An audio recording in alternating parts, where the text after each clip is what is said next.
এছাৰতো কোনো বিতৰ্ক নাই। এছাৰত কোনজন হিন্দু মানুহৰ ঘৰত নটিচ আহিছে, কোনজন অসমীয়া মুছলিম মানুহৰ ঘৰত নটিচ আহিছে। মিয়াবিলাকক অলপ নটিচ দি থাকিবই লাগিব, নহ'লেতো মূৰৰ ওপৰত উঠি যাব। আচলতে এইজন মুখ্যমন্ত্ৰীয়ে তেখেতে অনুমান হৈছে তেখেতে বুজিও পাইছে যে তেখেতৰ যে 26ত ক্ষমতা নাথাকিব, সেইকাৰণে পাগল হৈ গৈছে।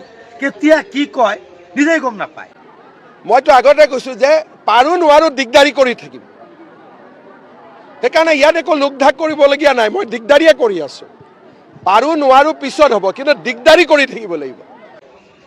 এছআৰ চলি আছে ইলেকশ্যন কমিশনের ব্যাপার।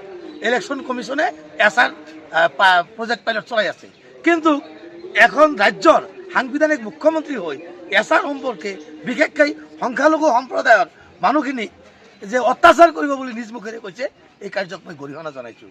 বুজি পাব লাগিব যে অসমীয়াই ক'বাত নহয় ক'বাত প্ৰতিৰোধ কৰি আছে, নহ'লে ক'তোৱে যদি প্ৰতিৰোধ নকৰোঁ এইটো দেখোন ৱাক অভাৰ পাই যাব।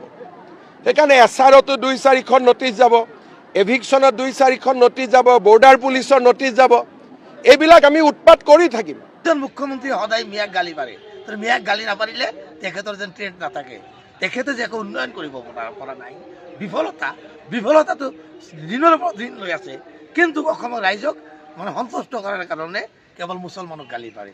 গতিকে মুখ্যমন্ত্ৰীজনৰ বিষয়ে ক'বলৈ গ'লে লাজেই লাগে। তেখেতে নিজেই মুখ্যমন্ত্ৰীৰ যিটো মৰ্যাদা, সেই মৰ্যাদাটো লাহে লাহে হেৰুৱাই আছে আৰু পাগল হৈ গৈছে।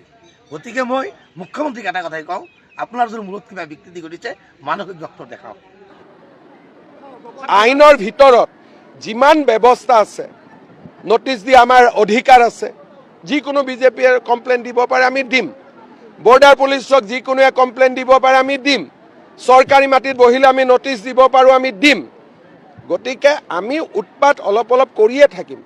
নহ'লে ভাবিব যে অসমীয়াক আমি খুৱাই দিলোঁ আৰু এতিয়া ওপৰত ৰোলাৰখন চলাই দিলেই হ'ব। নহ'লে অসমৰ বৈধ ভাৰতীয় নাগৰিকক আপুনি অত্যাচাৰ কৰিম বুলি মিডিয়াৰ আগতে কয়। এইবোৰ বিষয়ে আমি যে এজন অসমীয়া সেই হিচাপে লাজ পাইছোঁ, আমি লজ্জিত। আমাৰ ৰাজ্যৰ মুখ্যমন্ত্ৰীয়ে কিছুমান পাগলৰ দৰে কথা কয়, ইয়াৰ কাৰণে আমি লজ্জিত। তেনেকৈতো নহ'ব। আমি দুখীয়া দৰিদ্ৰ মিয়া হওক, অসমীয়া হওক, হিন্দু হওক, মুছলমান হওক, চবৰ লগত আছোঁ। কিন্তু আমাৰ জাতিটোক শেষ কৰি দিয়ক, তাৰ লগততো কোনো থাকিব নোৱাৰিব। জাতিটোৱে ক'বাত নহয় ক'বাততো প্ৰতিৰোধ কৰি থাকিব লাগিব। গতিকে এছআৰত যে নটিচ গৈছে, অলপ অফিচত আহিছে, কষ্ট খাইছে, এইবিলাকতো দি থাকিবই লাগিব ন। মই আশা নকৰোঁ, মই কৈছোঁ যে কষ্ট দি থাকক। এছআৰতো কোনো বিতৰ্ক নাই। এছআৰত কোনজন হিন্দু মানুহৰ ঘৰত নটিচ আহিছে, কোনজন অসমীয়া মুছলিম মানুহৰ ঘৰত নটিচ আহিছে।